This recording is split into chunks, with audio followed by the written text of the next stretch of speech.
Continuamos con más información. Esta vez vamos a hablar de una campaña que inició el año pasado. En realidad, miren ustedes, vamos a mostrar el título de la campaña. ¿Lo mostramos aquí? Aquí. ¿Ahí se puede ver mejor? Un hombre padre no viola.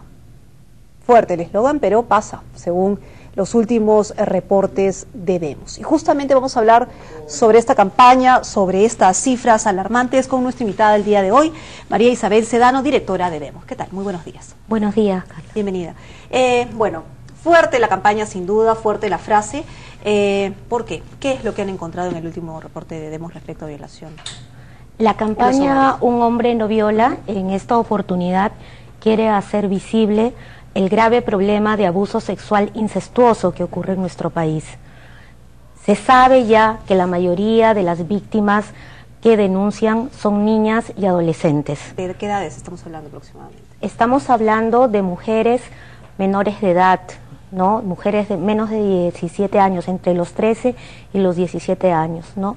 Y lo que ahora queremos hacer eco es que un tercio de las violaciones sexuales se producen en los domicilios y son cometidas por padres, padrastros, tíos y abuelos en la mayoría de los casos. No estamos hablando solo de padre biológico, sino también de quienes cumplen figuras paternas y que debiendo cuidar, proteger, terminan violando a su propia familia porque lamentablemente creen que tienen el derecho a ello. Pero estoy leyendo cifras bastante alarmantes, es decir, 34% de las mujeres fueron violadas en sus domicilios. Sí. Y además, este estudio revela que 3 de cada 10 mujeres han sido violadas en su hogar y que el 75% de víctimas sexuales son niñas menores de edad. Sí, en realidad la violencia sexual en nuestro país es cotidiana, ¿no? Se puede hablar de, si uno se remite a los casos investigados por el Ministerio Público, tenemos un aproximado de 49 violaciones sexuales investigadas diariamente. Y esto es más grave si tomamos en cuenta que, según estudios de la Organización Mundial de la Salud, apenas 5% de las víctimas denuncian, ¿no? Entonces, es una pandemia, es una epidemia, como le llama la Organización Mundial de la Salud, una grave violación a los derechos humanos y tiene múltiples manifestaciones. Hace poco estábamos hablando sobre el acoso callejero, ¿verdad? Pero es también alarmante la violencia sexual dentro de las casas cometidas por los propios padres o quienes cumplen figuras paternas.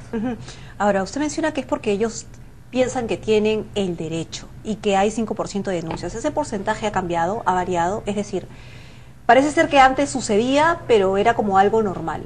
Ahora ya se sabe que no es normal. ¿En cuánto ha aumentado en todo este tiempo de la campaña las denuncias? Bueno, en realidad, según el Instituto Nacional de Estadísticas, 4 de aproximadamente 10 mujeres está declarando que ha sido víctima de abuso sexual o físico de parte de sus compañeros, llámese esposo, conviviente, ¿no?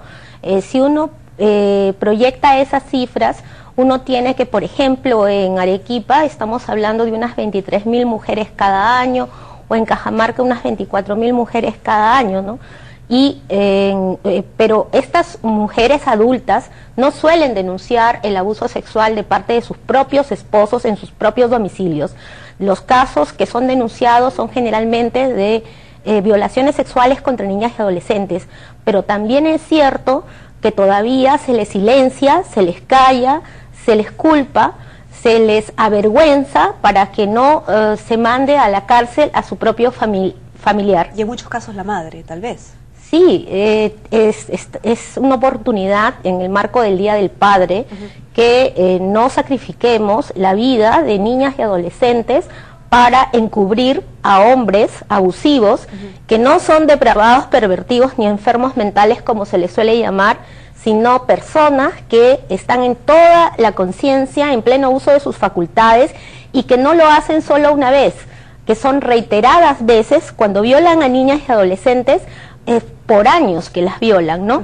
Y además las amenazan o las chantajean, las hacen sentir culpables porque hay todo un proceso de seducción de parte de estos agresores a sus víctimas, para que confíen en ellos o para que se lleguen a sentir culpables de lo que está pasando. ¿Cuál es el lugar, digamos, que presenta cifras más alarmantes? Bueno, nosotras lo que hemos identificado es que del universo de las investigaciones del Ministerio Público y de las denuncias ante la Policía Nacional del Perú, el tercio es el que está cometido en el propio domicilio.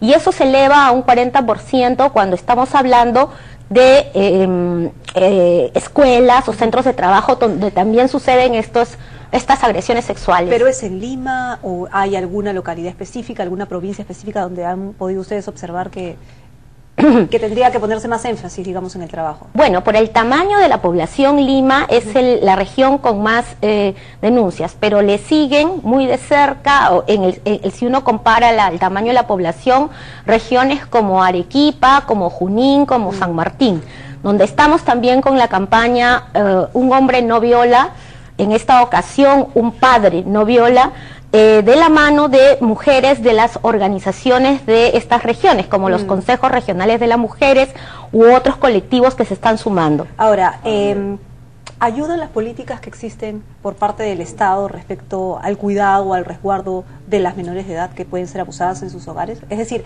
¿es suficiente lo que se está haciendo en estos momentos?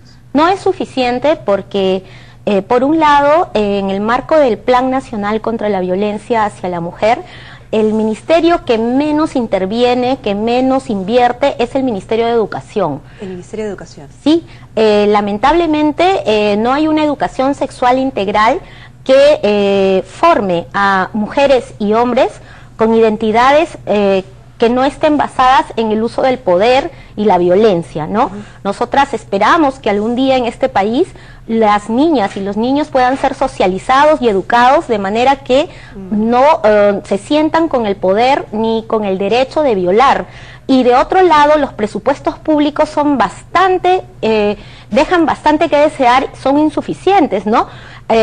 Casi no llegan al 1, ni siquiera al 0.05% lo que se invierte en salud o lo que se invierte en justicia o lo que se invierte en la policía para frenar este tipo de problemas. Antes de irnos, porque nos tenemos que ir, esta propuesta por parte del Ejecutivo, por parte del Gobierno, de dar normas específicas para sancionar al acoso de las personas en las mujeres o las menores en los buses o en el transporte público.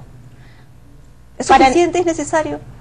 Para nosotras que se sancione específicamente abusos como el acoso, no está mal. Sin embargo, no se debe abusar del derecho penal o creer que con sanciones se van a acabar estos problemas, ¿no? Como repetimos, sin presupuestos públicos no se va a lograr prevención, atención y sanción, ¿no?